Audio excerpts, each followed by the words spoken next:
The screen went dark. Evelyn's fingers trembled over the phone as she stared at the image that had just appeared on her TikTok feed. After 9 years of mourning, of countless tears shed into pillows that no longer carried their scent, of birthdays marked only by visits to empty graves, there they were, her daughters, alive, laughing, in a place she had never seen, living lives she knew nothing about. It was already too late. Every morning for 9 years, Evelyn Thornfield had woken up and reached for the framed photograph on her bedside table. The faces of her daughters, Sophie, 17, with her father's jawline and determined eyes, and Emma, 15, with her gentle smile and the constellation of freckles across her nose, stared back at her from behind the cracked glass. The frame had broken the day she'd received the call. She had never replaced it. The crack seemed fitting somehow, a physical manifestation of how her world had shattered that rainy Tuesday afternoon in November, when authorities informed her that the bus carrying her daughters had plunged off the mountain pass during the senior class trip. 6 bodies were never recovered from the raging river below. Sophie and Emma were among them. The Thornfield house became a mausoleum overnight. Their rooms remained untouched, Sophie's walls plastered with college brochures and half-finished paintings, Emma's shelves lined with worn paperbacks, and the collection of vintage cameras she'd been so proud of. Robert, their father, couldn't bear it. Within a year he was gone too. Not to death, though sometimes Evelyn wondered if that might have been easier than watching him slowly erase himself from their lives, finally disappearing to find himself somewhere on the opposite coast. The divorce papers arrived by courier. She signed them without reading the terms. Nothing mattered anymore. The small Oregon coastal town of Millhaven enveloped Evelyn in a blanket of suffocating sympathy. Neighbors brought casseroles until her freezer overflowed, then stopped coming altogether. Friends invited her to dinner until her silence became too uncomfortable, then retreated to Christmas card relationships. Her sister Janet called every Sunday without fail, her voice carrying across 3,000 miles from Boston, growing increasingly concerned as the years passed, and Evelyn remained suspended in amber, unable to move forward. "They wouldn't want this for you," Janet would say. But what did anyone know about what her girls would have wanted? They were 17 and 15. Their futures had been vast, unmapped territories. Now they were nothing but conjecture. In the beginning, Evelyn had been relentless. She demanded answers from school officials who spoke in carefully rehearsed statements about tragic accidents and acts of God. She confronted the bus company representatives who hid behind legal jargon and insurance claims. She spent hours with the search and recovery teams, walking the riverbanks until her feet bled, scanning the water for any sign. The current was exceptionally strong that day, they explained patiently, again and again. Sometimes the river doesn't give back what it takes. Eventually, even Evelyn's desperate energy burned out. There were memorial services to plan. 6 empty caskets lowered into the ground as the entire town stood in the rain. 6 families united by unimaginable loss. The Kellers lost their son, Michael. The Changs lost their daughter, Lily. The Harrises lost their son, Daniel. The Watsons lost their daughter, Abigail. The Millers lost their son, Jason. And the Thornfields lost Sophie and Emma. 6 bright futures extinguished in a moment of screeching metal and shattering glass. Or so everyone believed. Time passed as it does, relentlessly, indifferently. Evelyn returned to teaching 3rd grade at Millhaven Elementary, her students too young to remember the accident or make the connection to the quiet woman with sad eyes who never displayed family photos on her desk. She sold the large family home and moved to a small cottage by the sea where the constant sound of waves drowned out the silence that had haunted the old house. She adopted an elderly cat named Oscar, who demanded little and gave quiet companionship. She learned to live around the void, careful never to look directly at it. It was Janet who had insisted she download TikTok. "You need to connect with something, Evie," she'd said during her rare in-person visit last Christmas. "For you can watch gardening videos or cooking demonstrations. It's not all teenagers dancing." Evelyn had reluctantly agreed, mainly to end the conversation. The app sat unused on her phone for months until a particularly sleepless night when even the sound of the ocean couldn't quiet her mind. She had opened it expecting nothing and found herself oddly comforted by the stream of strangers sharing glimpses of their lives. She never posted anything herself, but gradually began to follow accounts that showcased travel destinations she would never visit, renovation projects she would never undertake, recipes she would never cook. It became her window to a parallel universe where people still had purpose and plans. The algorithm, that invisible curator of digital content, took note of her viewing habits. Travel, distant places, escape. It fed her more of the same, refining its offerings with every lingering view, every clip watched to completion. And then, on a rainy Tuesday afternoon in November, exactly 9 years after the accident, it served her the video that would unravel everything. The clip was brief, barely 15 seconds. A beachside cafe somewhere tropical, palm trees swaying in the background. A woman with sunglasses pushed up on her head was laughing as she raised a colorful cocktail toward the camera. But it wasn't the woman who caught Evelyn's attention.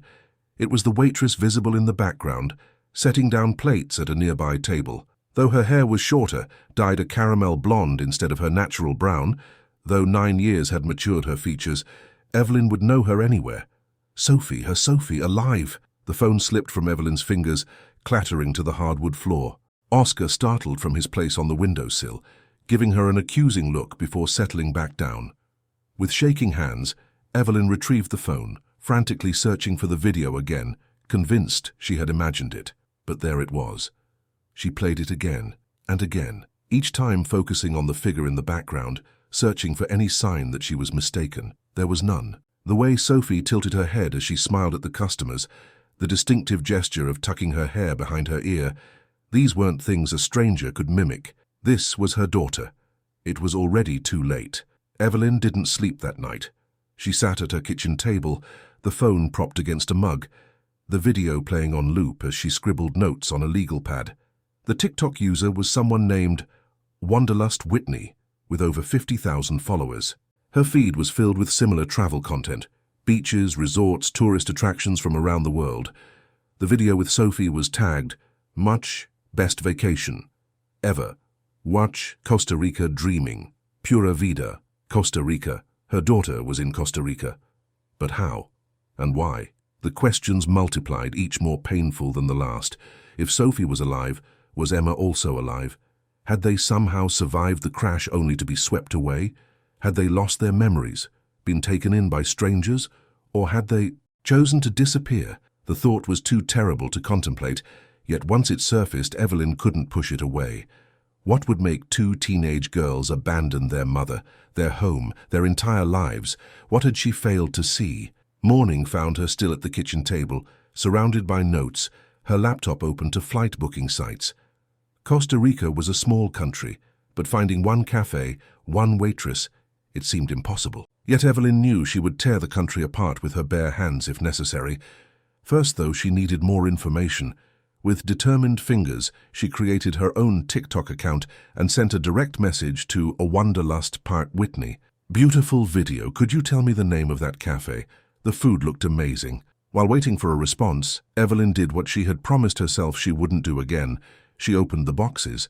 In the back of her closet, sealed with packing tape and labeled in marker, were the boxes containing her daughter's personal effects. She had packed them up when she sold the house, unable to discard them, but equally unable to keep looking at reminders of her loss. Now she sliced through the tape with a kitchen knife, her heart pounding as she lifted the lid on the first box labeled Sophie. The scent hit her first, the lingering trace of the vanilla body spray Sophie had favored. Evelyn closed her eyes for a moment, overwhelmed. Then, methodically, she began to sort through the contents.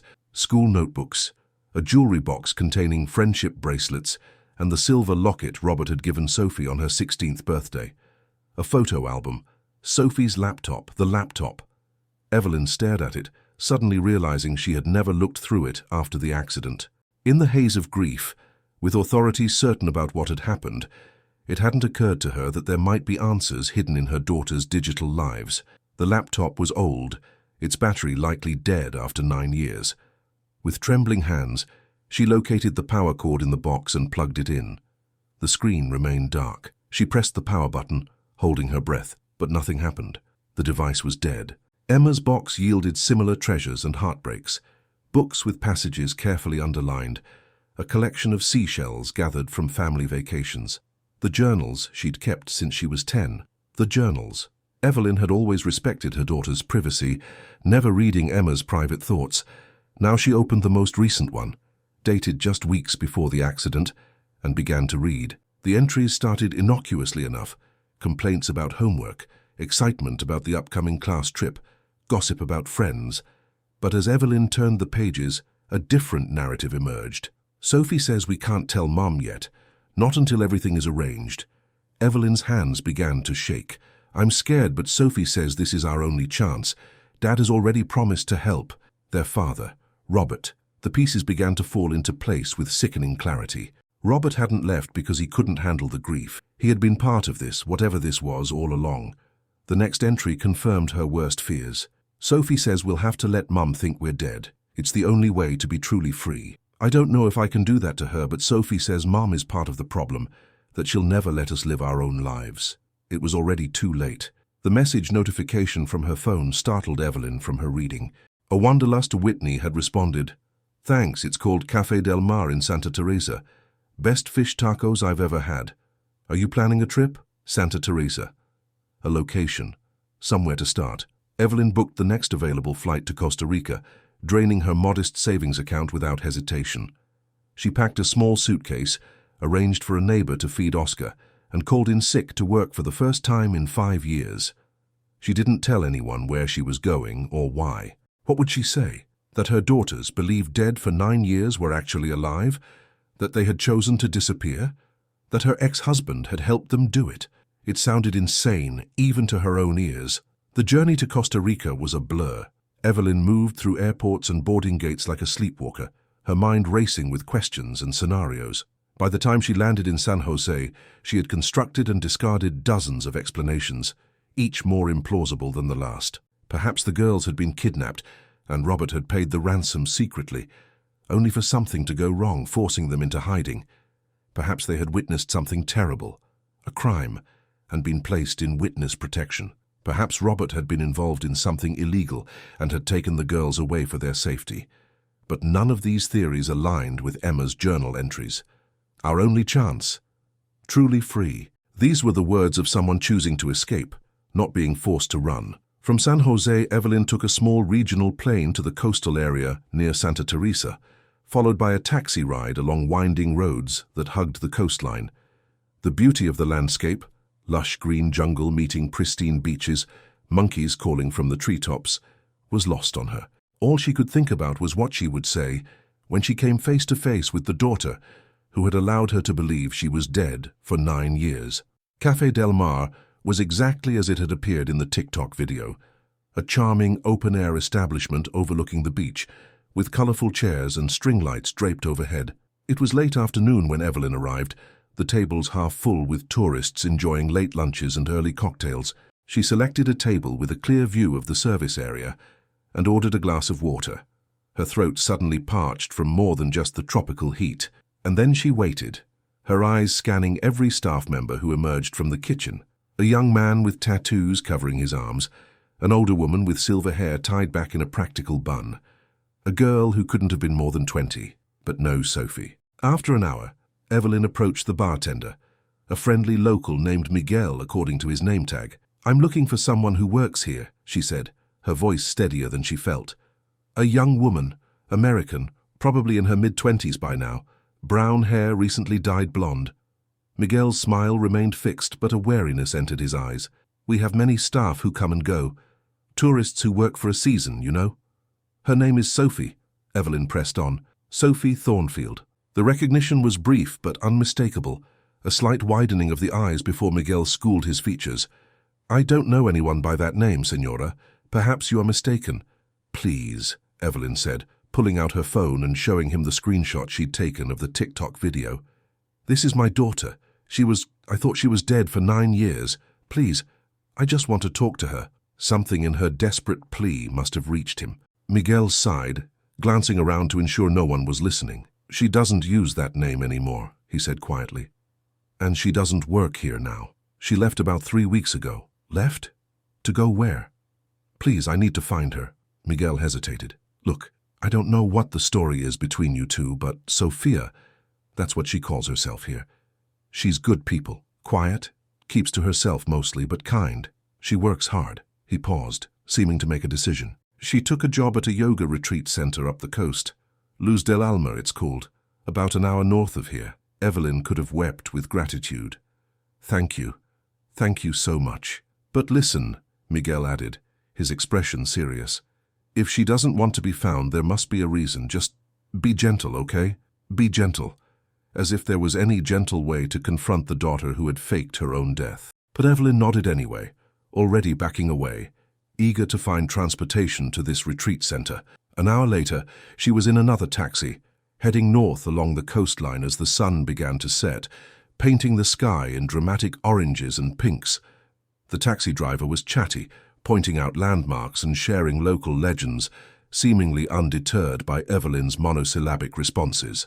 When they finally turned onto a narrow dirt road marked by a wooden sign reading Luz del Alma, Evelyn's heart was pounding so hard she felt lightheaded.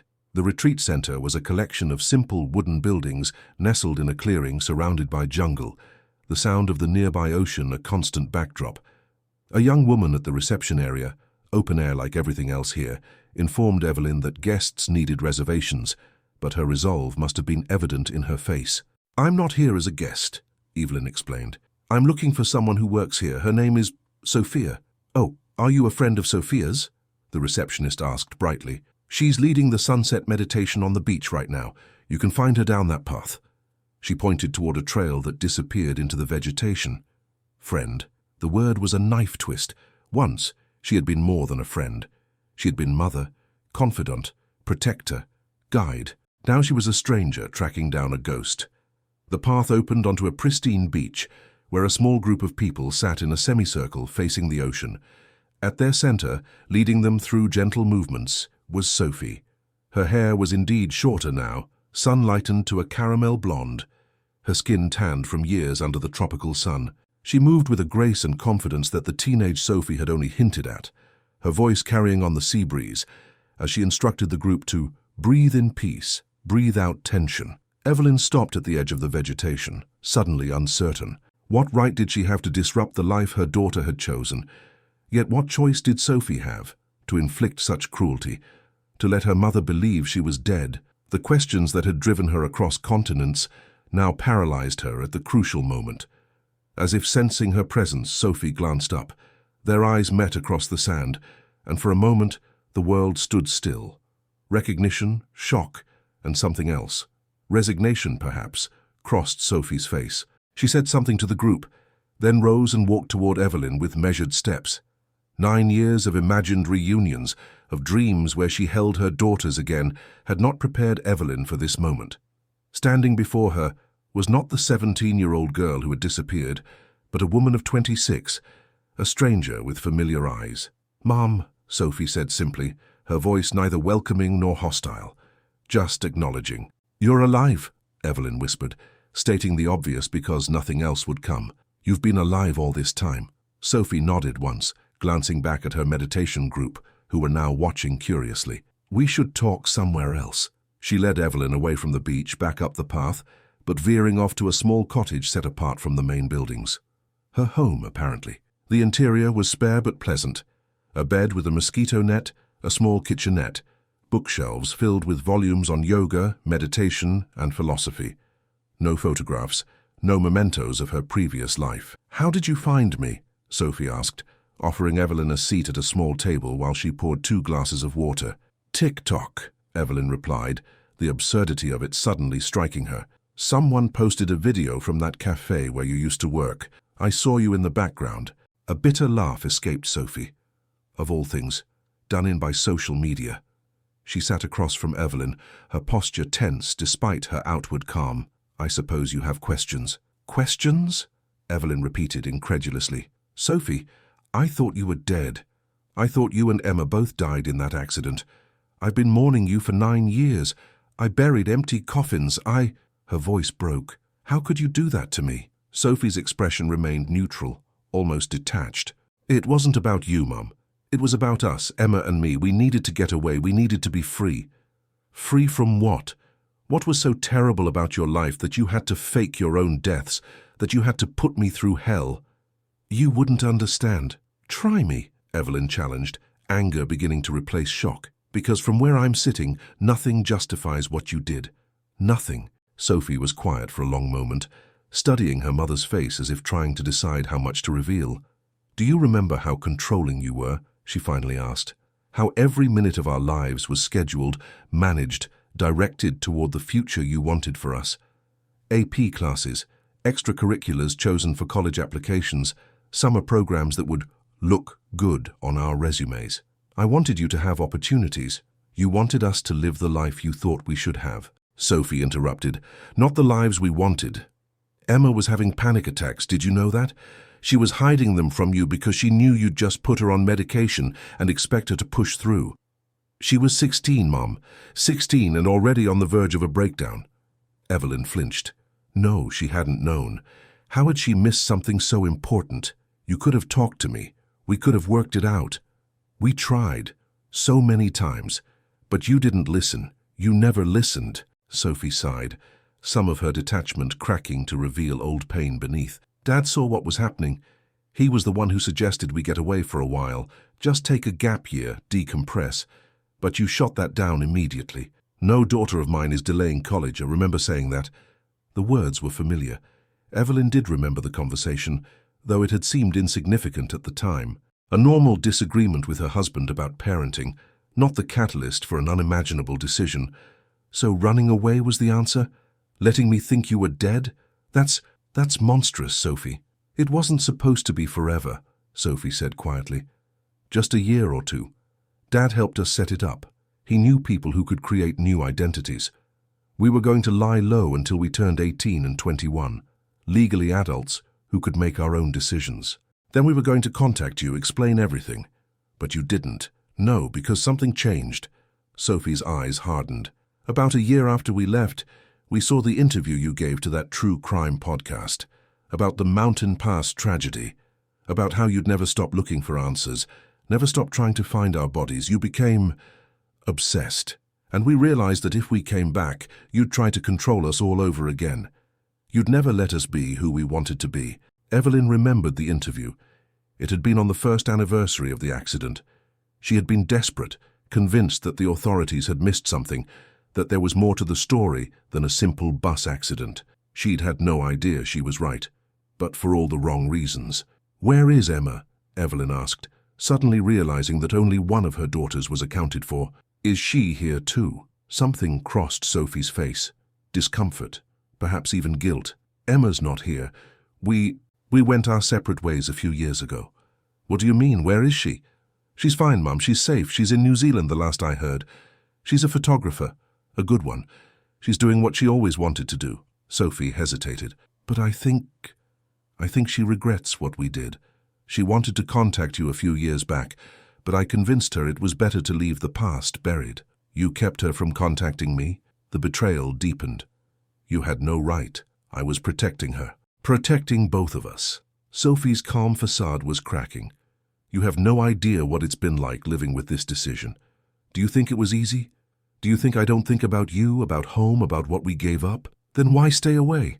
Why keep up this charade for 9 years? Because by the time I realized we'd made a mistake, it was too late. Too much time had passed. How do you come back from the dead after 3 years? 5 years? How do you explain that to someone? Sorry we let you think we died, but we're back now. Everything's fine." Sophie shook her head. It was already too late. There it was. The refrain that had echoed through Evelyn's mind since seeing the TikTok video. It was already too late. Too late for easy reconciliations. Too late for simple forgiveness. Too late to reclaim the years lost, the relationship destroyed. "I want to see Emma," Evelyn said, her voice firm despite the emotional storm inside her. "I need to see both of my daughters." Sophie looked away. "I don't think that's a good idea." "It's not up to you anymore, Sophie. You took that choice away from me once. You don't get to do it again." Evelyn stood, surprising herself with her own resolve. "I'm going to find Emma, with or without your help." "Mom, no. You've had 9 years to live your life on your terms. Now I get to make my own choices." Evelyn moved toward the door, then turned back. "I'm staying at the Hotel Mariposa in Santa Teresa. If you decide you want to be part of this, part of fixing what you broke, you know where to find me." She left Sophie standing in the middle of her carefully constructed new life, the facade already crumbling around her. Outside, the sun had set completely, leaving the path lit only by scattered solar lamps. Evelyn walked slowly back to the main building, her mind racing. She needed to get to New Zealand somehow. She needed to find her younger daughter.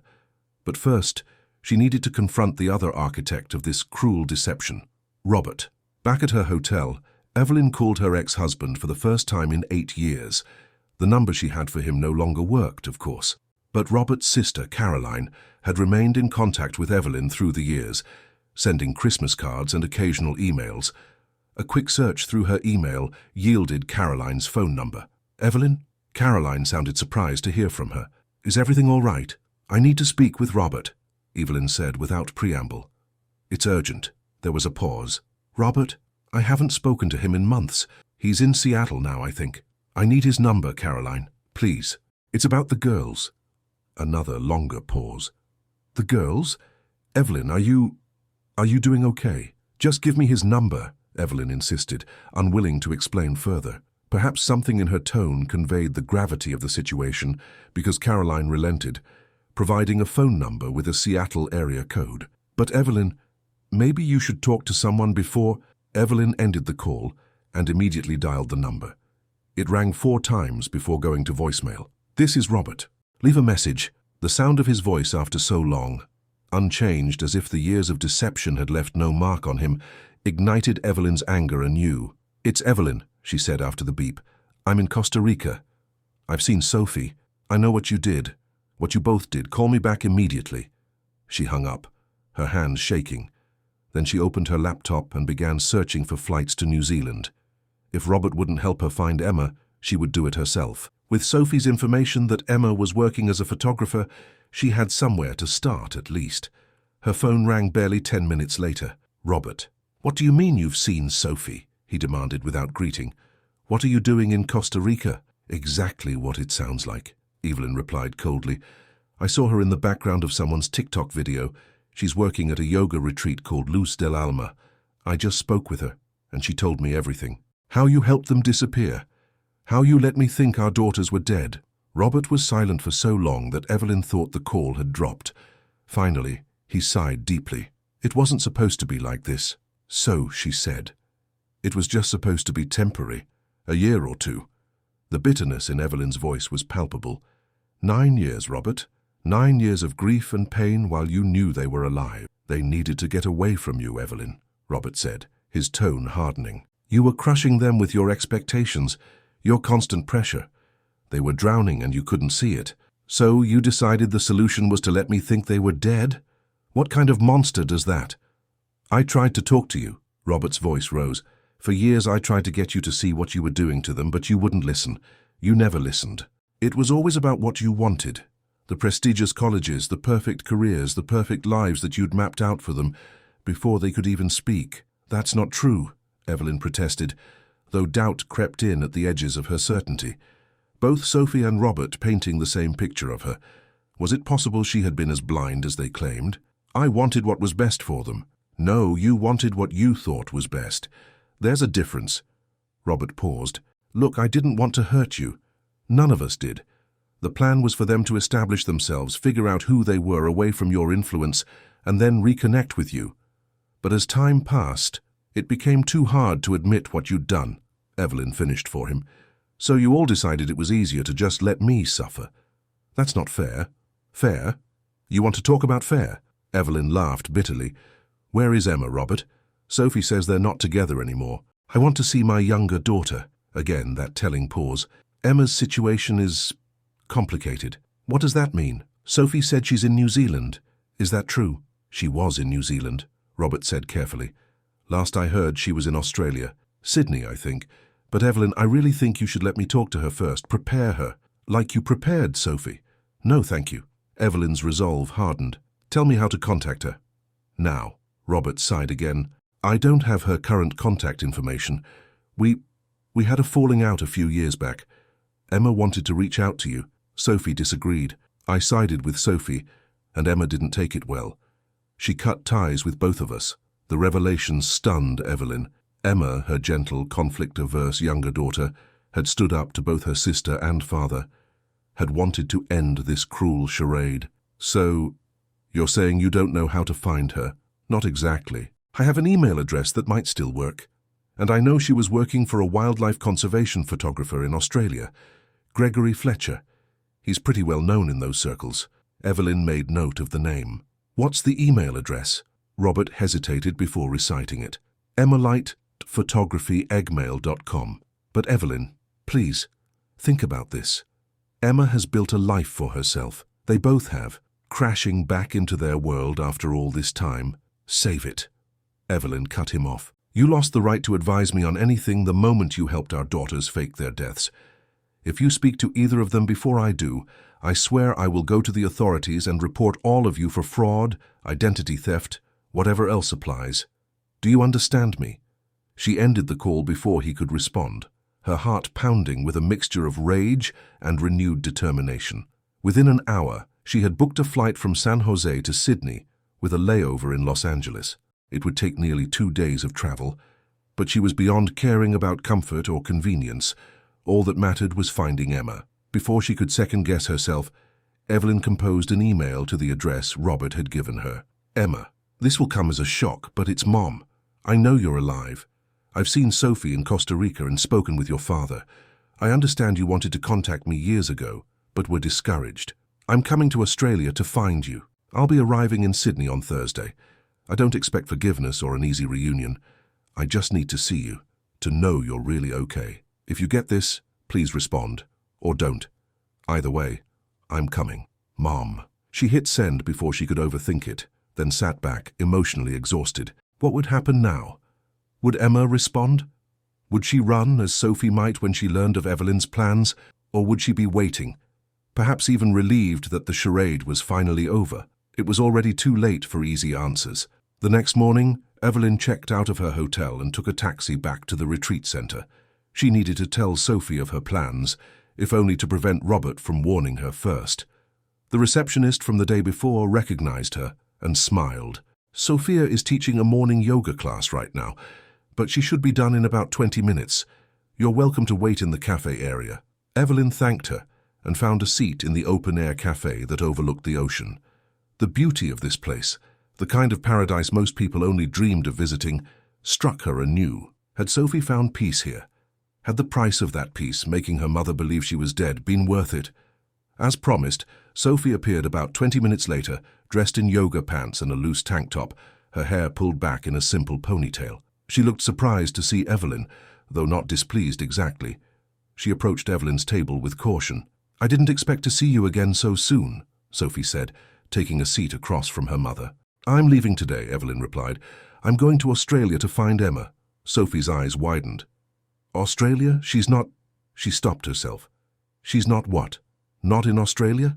Your father seems to think she is, working with a photographer named Gregory Fletcher. You called Dad? Sophie looked betrayed. How did you even find him? That doesn't matter. What matters is that I'm going to find Emma, and I'm going to hear her side of this story. Evelyn leaned forward. Unless there's something else you want to tell me. Something you left out yesterday. Sophie seemed to deflate, her carefully constructed poise crumbling. Emma isn't working with Gregory Fletcher anymore. They had a falling out about 6 months ago.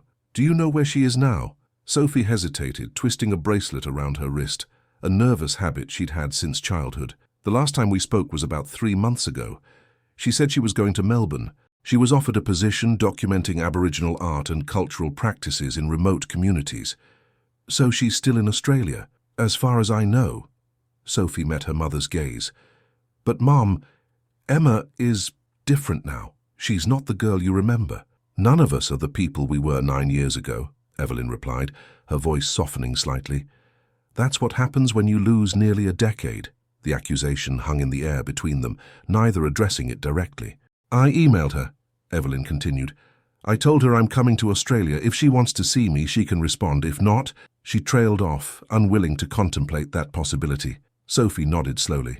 If you do find her, tell her... She paused, seeming to struggle with what message to send to the sister she'd been estranged from. Tell her I'm sorry, for everything. For the first time, Evelyn saw a crack in Sophie's composure, a glimpse of genuine regret. It wasn't forgiveness, nowhere close, but it was something. I need to know why, Sophie, Evelyn said suddenly. Not the excuses about me being controlling or you needing freedom, the real reason. What happened before that bus trip that made you and Emma decide to disappear? Sophie's face paled. I don't know what you mean. I think you do. Emma's journal mentioned arrangements being made before the trip. This wasn't a spontaneous decision after the accident. You planned it. Why then? Why that specific moment? Sophie stood abruptly. I have another class to teach. She started to walk away, then turned back. Safe travels, Mum. I hope you find what you're looking for with Emma. Evelyn watched her daughter retreat, frustration mingling with the persistent ache of loss. Even now, face to face, Sophie was keeping secrets. There was more to this story. Much more, and Evelyn was determined to uncover it all. The journey to Australia was long and uncomfortable, giving Evelyn plenty of time to ruminate on the fragments she'd gathered so far. Her daughters had planned their disappearance before the bus accident, with Robert's knowledge and assistance. Something specific had triggered this plan, something neither Sophie nor Robert was willing to discuss. Emma had wanted to reconnect years ago, but had been overruled by her sister and father, leading to an estrangement. Now Emma was in Melbourne, or had been 3 months ago, working on a photography project with Aboriginal communities. It wasn't much to go on, but it was more than Evelyn had possessed for 9 years. By the time her plane touched down in Sydney, Evelyn had checked her email dozens of times, hoping for a response from Emma. There was nothing. Either Emma hadn't received the message, was ignoring it, or, the possibility Evelyn feared most, had already fled upon learning her mother was coming. Exhausted but determined, Evelyn checked into a modest hotel in Sydney's central business district and immediately began her search. Gregory Fletcher, the wildlife photographer Robert had mentioned, maintained a studio in Surrey Hills according to his website. It was a place to start. The next morning, after a restless night in an unfamiliar bed, Evelyn took a taxi to the address listed on Fletcher's website. The studio was housed in a converted warehouse, its exterior unremarkable save for a small brass plaque beside the door. She pressed the intercom button and waited, heart pounding. Fletcher Studio, a woman's voice answered. Hello, I'm looking for Gregory Fletcher, Evelyn said. Or possibly information about Emma Thornfield. She used to work with him. There was a pause. May I ask what this is regarding? I'm her mother, Evelyn said simply. Another, longer pause. Then the door buzzed open. 4th floor, the voice instructed. The elevator ride to the 4th floor seemed interminable. When the doors finally opened, Evelyn found herself in a spacious, light-filled studio with enormous windows overlooking the city. Photography equipment was neatly arranged along one wall, while the opposite wall displayed stunning wildlife photographs: lions on the Serengeti, polar bears on Arctic ice floes, sea turtles in crystal blue waters. A woman in her 30s with short dark hair approached, appraising Evelyn with undisguised curiosity. I'm Megan, Greg's assistant. You said you're Emma's mother. Yes, Evelyn Thornfield. She extended her hand, which Megan shook firmly. I'm trying to locate Emma. Her father mentioned she worked with Mr. Fletcher.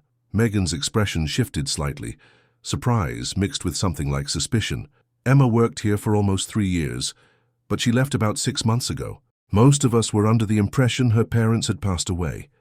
The casual mention of her supposed death still had the power to shock Evelyn. It's complicated. Is Mr. Fletcher available? I'd really appreciate any information he might have about where Emma went after leaving here. Greg's on assignment in Tasmania until next week. Megan hesitated, clearly torn between discretion and compassion for the woman standing before her. Look, I don't know what the situation is between you and Emma, but she's my friend. I'm not comfortable sharing her personal information without her permission. I understand, Evelyn said, disappointment washing over her. Could you at least tell me if she's still in Australia? Her sister thought she might be in Melbourne. Megan's eyebrows rose at the mention of Sophie. Her sister? You've spoken to her sister recently? Yes, just a few days ago in Costa Rica. Something shifted in Megan's demeanor. A softening, a decision being made. Wait here, she said, before disappearing into a back office. She returned moments later with a business card. This is the gallery in Melbourne that hosted Emma's first solo exhibition last month. The owner, Diane Mackenzie, is a close friend of Emma's. If anyone knows where she is now, it would be Diane. Evelyn accepted the card with trembling fingers. Thank you. Thank you so much. Mrs. Thornfield, Megan called as Evelyn turned to leave. For what it's worth, Emma changed while she was here. She came to us talented but troubled, guarded. By the time she left, She'd opened up, found her voice as an artist. Whatever happened in her past, I think she's made peace with a lot of it. The words were clearly meant to be comforting, but they pierced Evelyn like tiny daggers. Her daughter had grown, healed, transformed, and she had missed all of it. It was already too late. The flight to Melbourne took less than 2 hours, but to Evelyn it felt like another endless journey. She clutched the gallery business card like a talisman, reading and rereading the elegant script.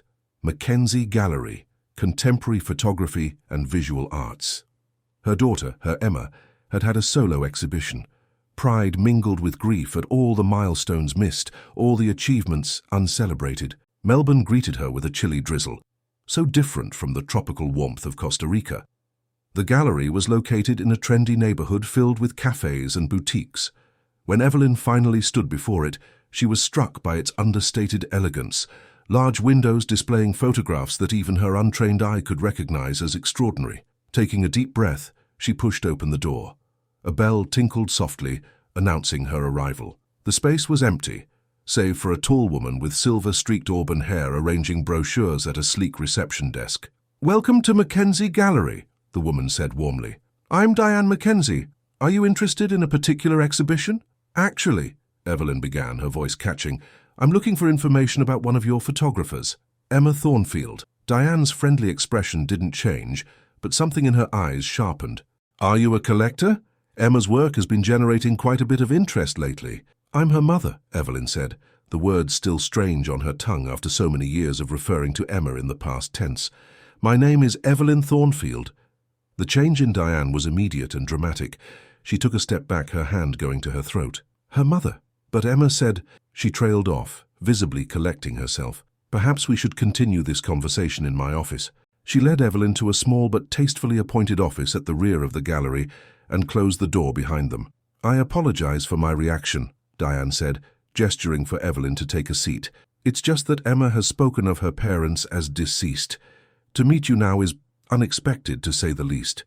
"I thought Emma was dead until very recently," Evelyn explained, the simplified version of the complex truth. "I've only just learned that she and her sister are both alive. I saw Sophie in Costa Rica and now I'm trying to find Emma."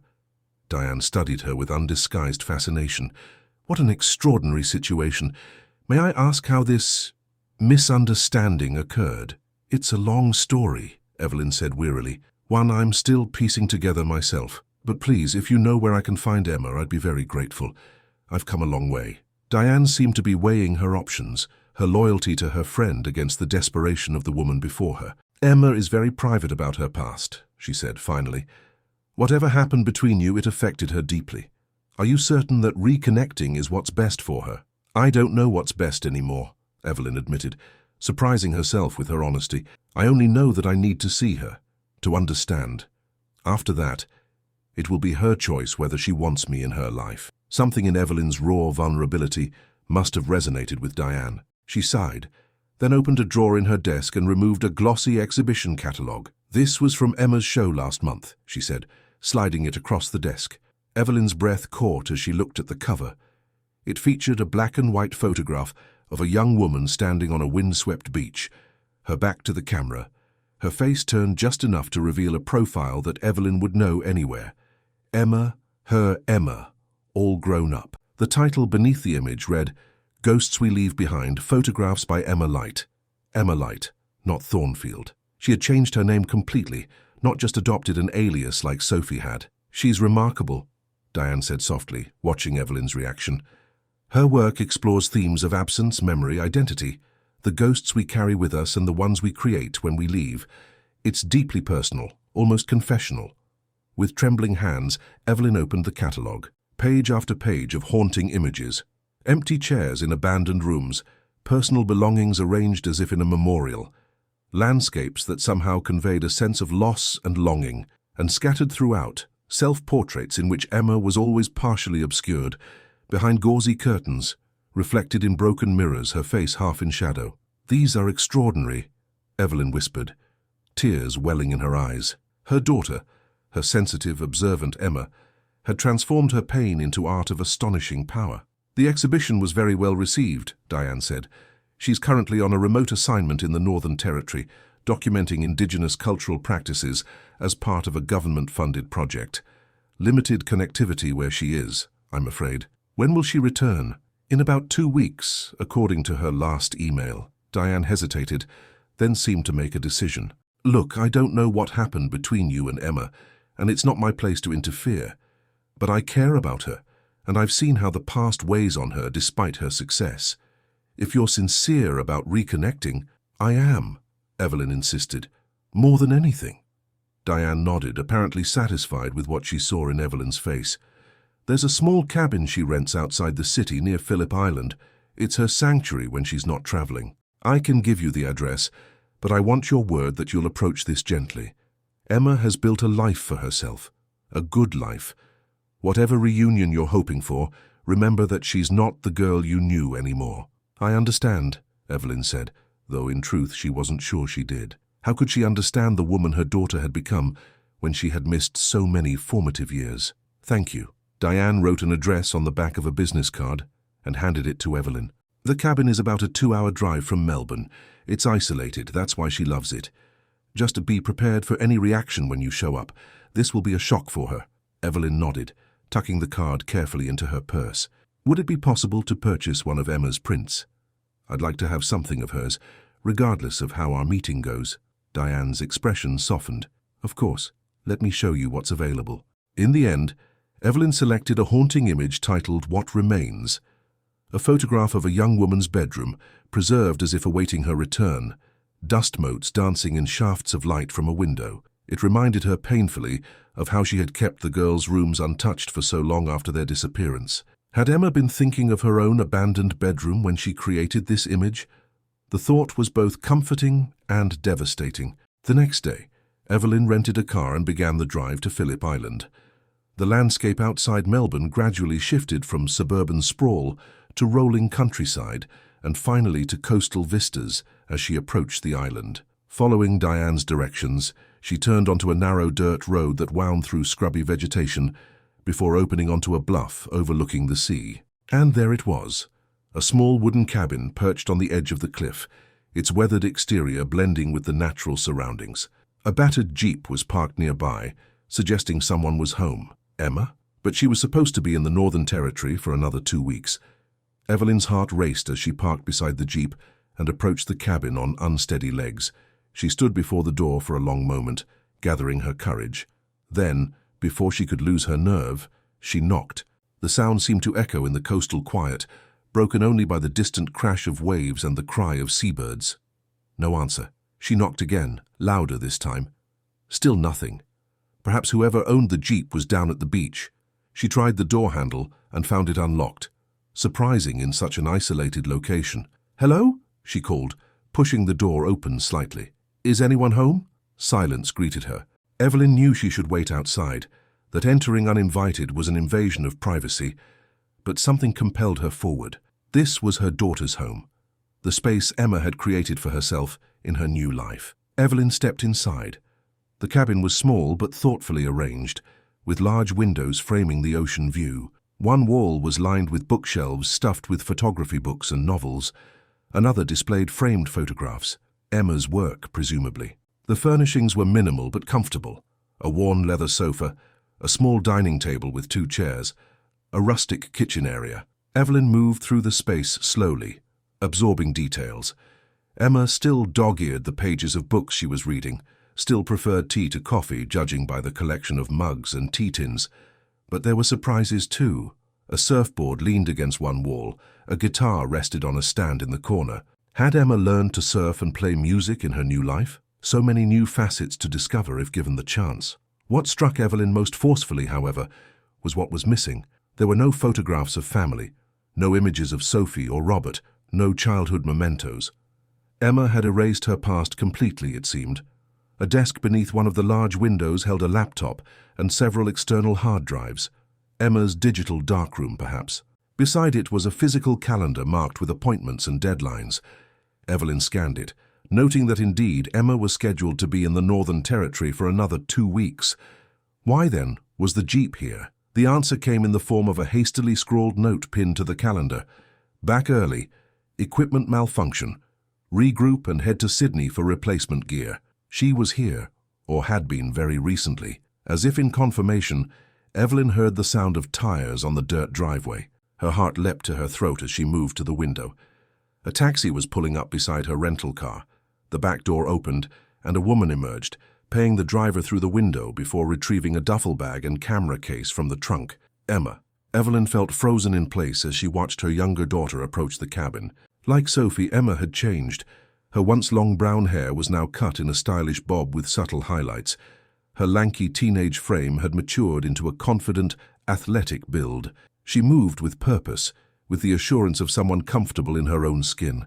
And then she was at the door, keys in hand, before she noticed the unfamiliar car. She paused, head tilting slightly in a gesture so achingly familiar that Evelyn had to suppress a sob.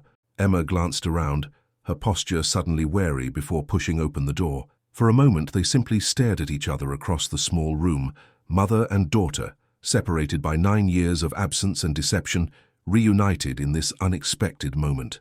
"Mom," Emma whispered, her duffel bag slipping from suddenly nerveless fingers to thud on the wooden floor. How are you here?" "Emma," Evelyn breathed, unable to say more past the lump in her throat. Emma took an unsteady step forward, then another, her expression shifting rapidly between shock, disbelief, and something Evelyn couldn't quite identify.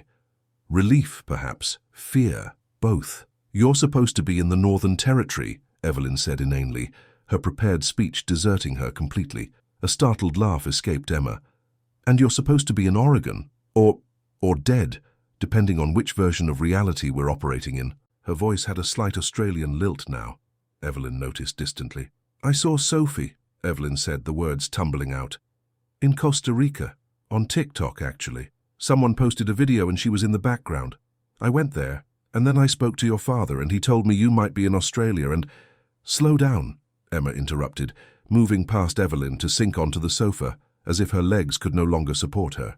"You saw Sophie, and Dad, they told you everything." "Not everything," Evelyn said, remaining standing, afraid to move closer, afraid to break whatever fragile moment this was. "They told me enough to understand that you all let me believe you were dead for 9 years, that you planned it before the accident, that your father helped you." Emma closed her eyes briefly, pain etched on her features. "I wanted to tell you the truth. Years ago, Sophie and Dad wouldn't let me, so I've heard." Evelyn finally moved to sit in a chair opposite the sofa, maintaining distance between them. "What I still don't understand is why. Why go to such extremes? Why not just leave, run away? Why let me think you were dead?" Emma was silent for a long moment, studying her mother's face as if searching for something. Then she stood abruptly. "I need a drink for this conversation. Do you want one?" Without waiting for an answer, she went to the kitchen and returned with 2 glasses and a bottle of whiskey. She poured generous measures into both glasses and handed one to Evelyn.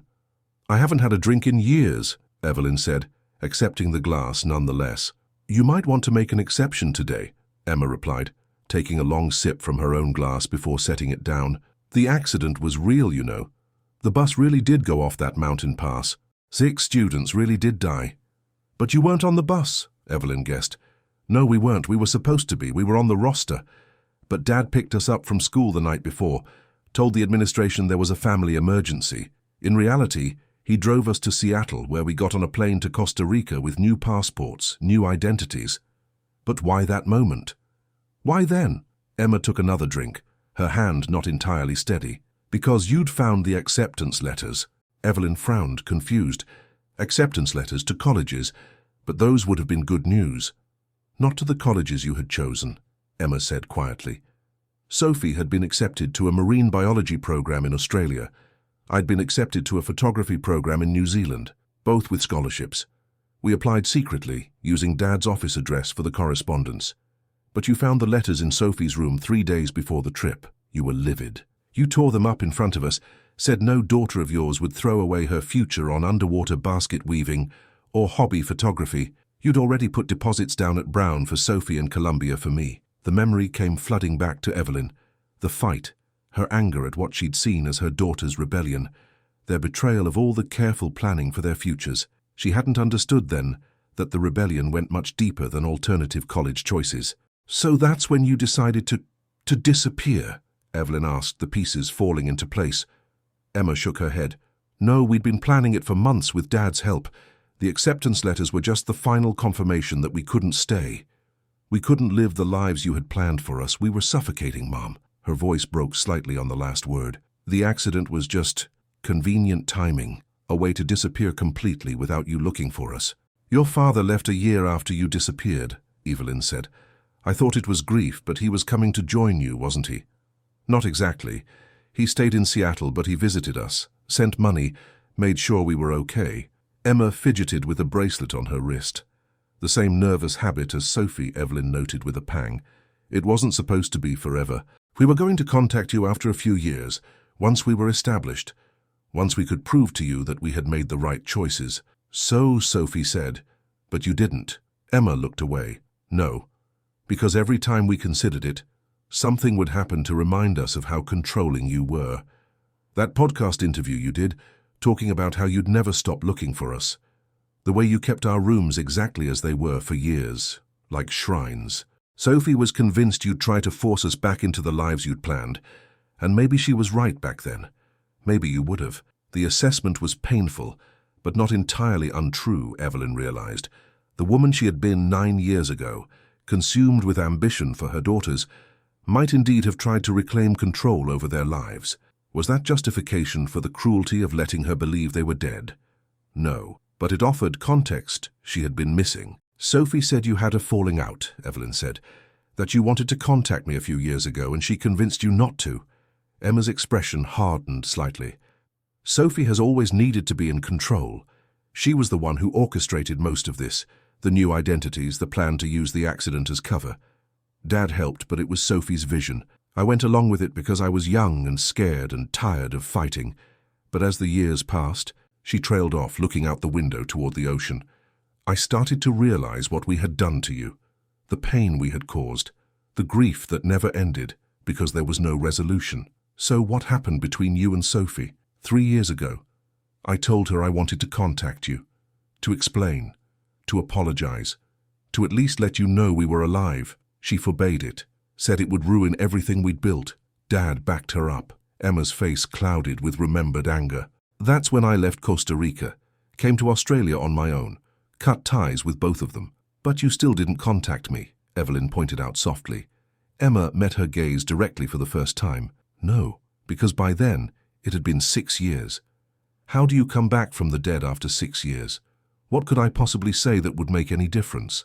Sorry we put you through hell, but we're actually fine. She shook her head. It seemed crueler somehow to reappear than to stay gone. It was already too late, Evelyn murmured, the refrain that had echoed through her mind since this nightmare began. Yes, Emma agreed simply. It was already too late. They sat in silence for a moment, the weight of 9 years of separation pressing down on them. Outside, the sun was beginning to set, casting long shadows across the cabin floor. I've been living with this secret for so long, Emma finally said, building a life around it, carrying the weight of what we did. Some days I could almost forget, immerse myself in my work, my friends here, the life I've created, but it was always there, underneath everything. The knowledge that somewhere you were grieving us. And now? Evelyn asked, hardly daring to breathe. Now that I know the truth, that I've found you? Emma looked at her directly, her eyes, so like Robert's, searching Evelyn's face. I don't know. I've imagined this moment so many times over the years, but now that it's here. She trailed off, then squared her shoulders. I can't go back to being the person I was before, Mum. I can't be the daughter you wanted then. I don't expect you to, Evelyn said, surprising herself with how true it was. I just want to know the woman you've become, if you'll let me. Emma's expression softened slightly. I've changed. I'm not sure you'd like who I am now. I'd like to have the chance to find out. For the first time, a hint of a smile touched Emma's lips. You've changed too, haven't you? The mum I remember would have been yelling by now, making demands.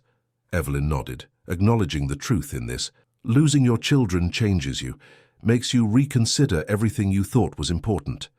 The simple statement hung in the air between them, its implications rippling outward.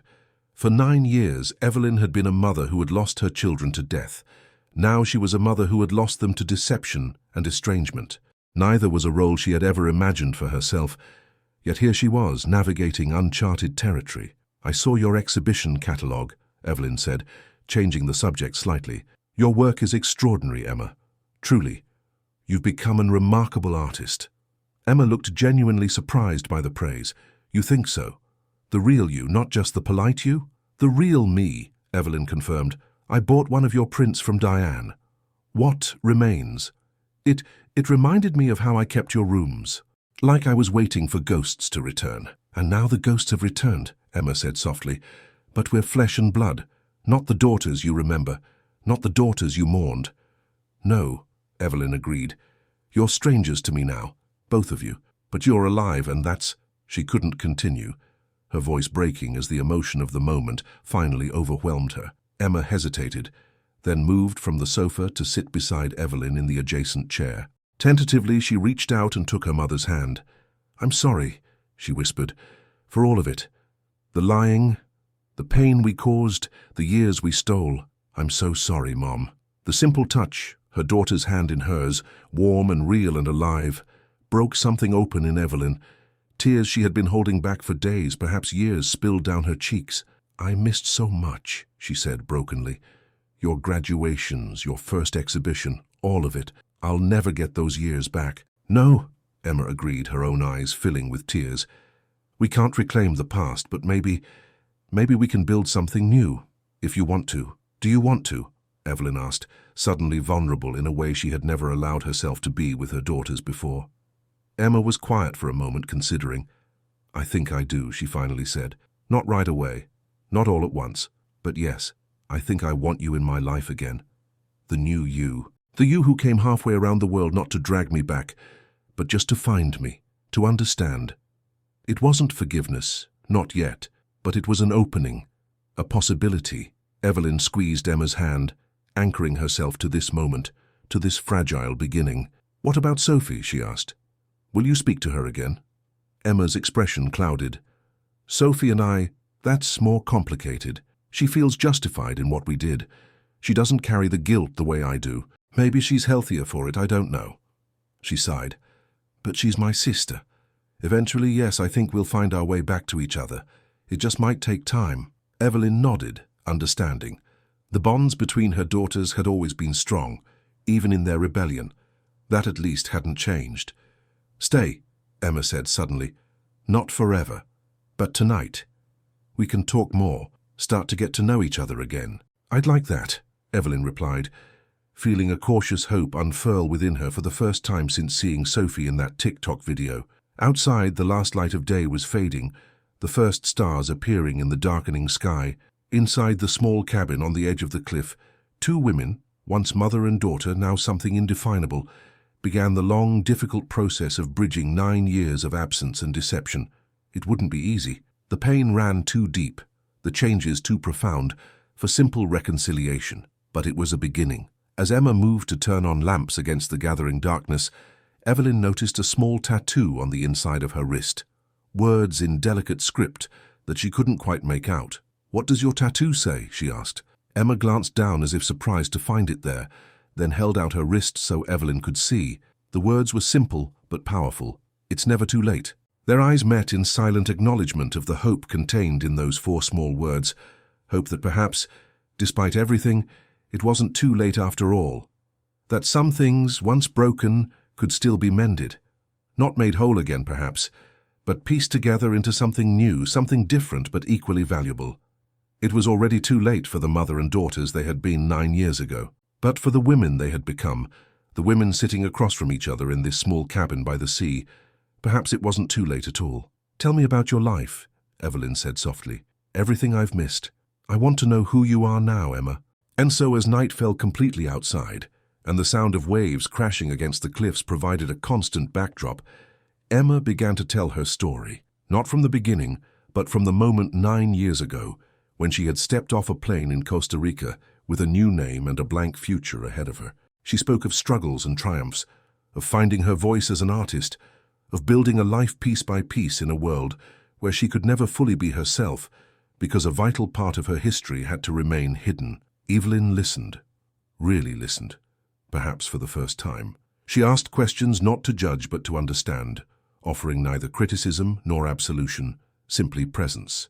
And when Emma finished talking in the early hours of the morning, Evelyn began her own story, of grief that nearly destroyed her, of slowly rebuilding a life in the void left by her daughter's absence, of the woman she had become without them. It wasn't reconciliation, not yet. It wasn't forgiveness, not completely. But it was truth, finally, after 9 years of lies and absence. And in that truth lay the possibility of a future neither of them had imagined possible just days before. A future in which they might find their way back to each other, changed but not lost, separated but not gone. The ghosts had returned, flesh and blood after all. What happened next would be up to them. 2 weeks later, Evelyn sat on the porch of her cottage in Oregon, watching the waves crash against the shore. Oscar the cat lounged beside her, enjoying the rare sunshine of a late autumn day. Her suitcase stood packed by the door, ready for another journey, this time to New Zealand, where Emma had agreed to meet her during a photography assignment. They had parted in Australia with a tentative embrace, both overwhelmed by the emotion of their reunion, both needing space to process what had happened. Her phone vibrated with an incoming email. Emma sending the final details for their meeting in Auckland. Evelyn smiled as she read her daughter's words, still cautious, still guarded in many ways, but present, real. The simple miracle of communication with a daughter she had believed dead for 9 years still took her breath away sometimes. There had been no word from Sophie. After Evelyn left Costa Rica, Sophie had apparently closed her social media accounts, left her job at the retreat center, and disappeared again. Though this time, Evelyn knew she was alive somewhere. Emma seemed unsurprised by her sister's retreat. "Sophie's always run when things get tough," she had said during one of their lengthy phone conversations. "She'll reach out when she's ready. Or she won't. That's up to her now." Robert had called once, his voice strained as he asked about Emma. "Is she okay? Meeting you after all this time?" "She seems to be," Evelyn had replied, not bothering to hide the coolness in her tone. "No thanks to you," he had sighed heavily. "I know you'll never forgive me, Evelyn. I don't expect you to. But for what it's worth, I thought I was doing what was best for them at the time. And now? Do you still think that?" A long pause. "I don't know. Maybe there could have been another way. One that didn't cause so much pain." It wasn't an apology, not really, but it was an acknowledgement. Evelyn had ended the call feeling oddly unburdened. The anger she had carried toward Robert since discovering his role in the deception hadn't disappeared, but it had shifted somehow, become less consuming. The principal at Millhaven Elementary had been surprisingly understanding when Evelyn requested an extended leave of absence. "Family matters," she had explained vaguely, unwilling to share the full, unbelievable truth. She wasn't sure when or if she would return to teaching. For the first time in 9 years, her future felt open, unplanned, full of possibilities she had never imagined. Her sister Janet had been the only person she'd told the whole story to during a long, tearful phone call from her hotel in Melbourne.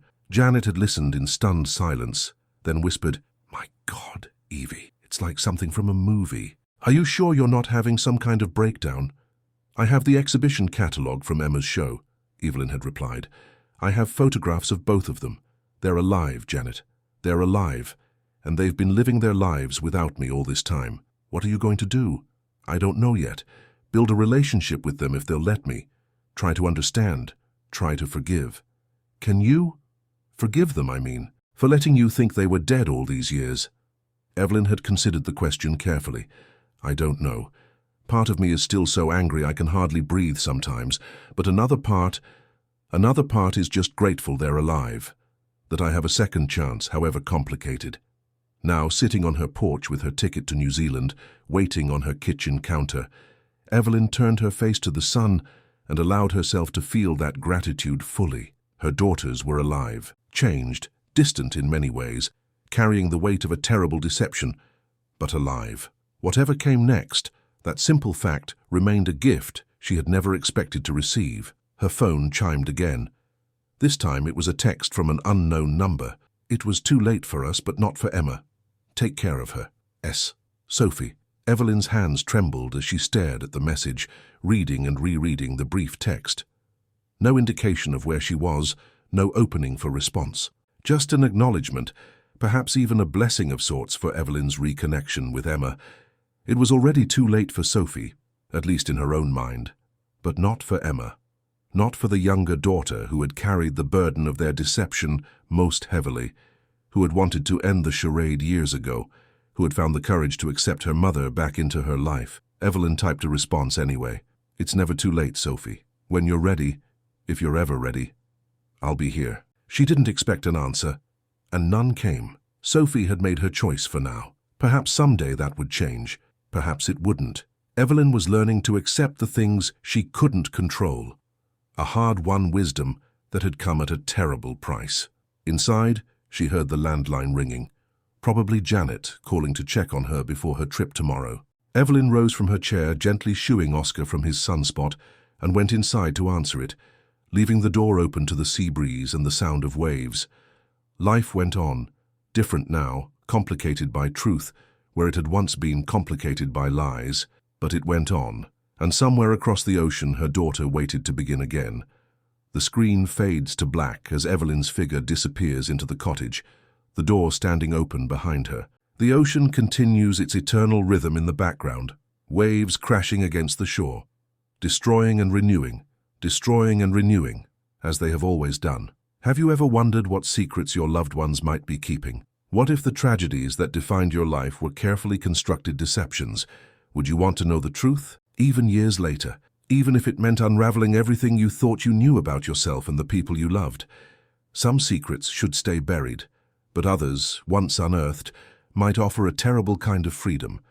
The freedom of truth, however painful. The freedom to begin again, however late the hour. It's never too late to discover the truth, but once discovered, it can never be unknown again. The question isn't whether secrets will eventually come to light. They always do. The question is whether, when they do, you'll be strong enough to face what they reveal about those you loved and about yourself. Like, subscribe, and join us next week for another extraordinary story of hidden truths and the lives forever altered when they finally emerge from the shadows.